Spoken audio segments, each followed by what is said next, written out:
Becoming an entrepreneur definitely was not an accident for me.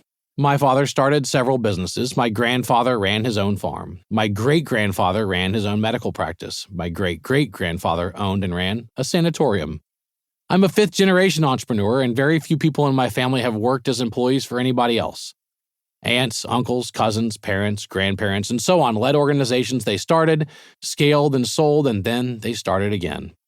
Because of this, I've always had the utmost respect for accidental entrepreneurs who had no direct examples or mentors in their families like I did.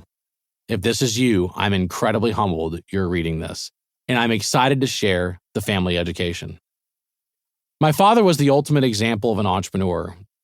My upbringing was a continuous lesson on being your own boss and best employee. It was my father, not my educators, who taught me the fundamentals of starting a company, leading a team, and operating a sustainable business. My father wasn't a founder in today's use of the word. I wouldn't even describe him as a disruptor. He was something much less appreciated, but much more valuable, a builder and an operator.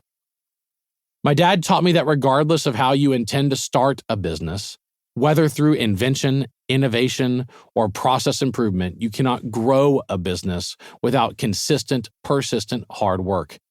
It's important you accept this truth from day one.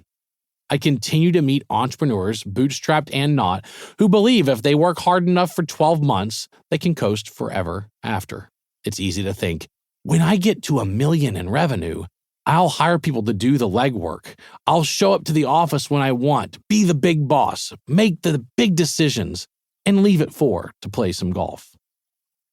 There are lines of work where this is plausible. Entrepreneurism is not one of them. I've seen 5 generations of proof. After 20 years, multiple profitable companies, and a major exit, I don't work weekends as much and can afford to vacation and delegate. But the responsibility I carry has grown, and the accountability has only become heavier. My dad always says, "Don't be a lazy farmer."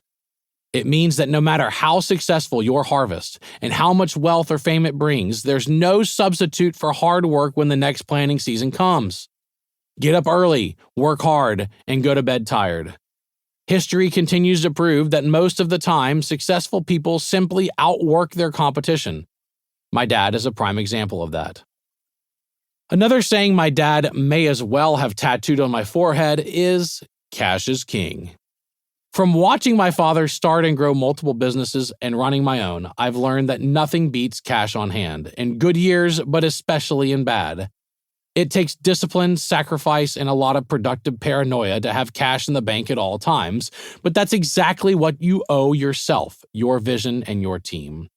In order to get there, you may have to double your expense projections and halve your revenue expectations, sacrifice your own compensation, and prioritize paying off debt as quickly as possible.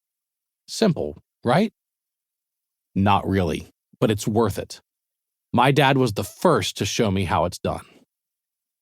Principle: cash is king. Nothing beats cash on hand, especially in an economic disruption.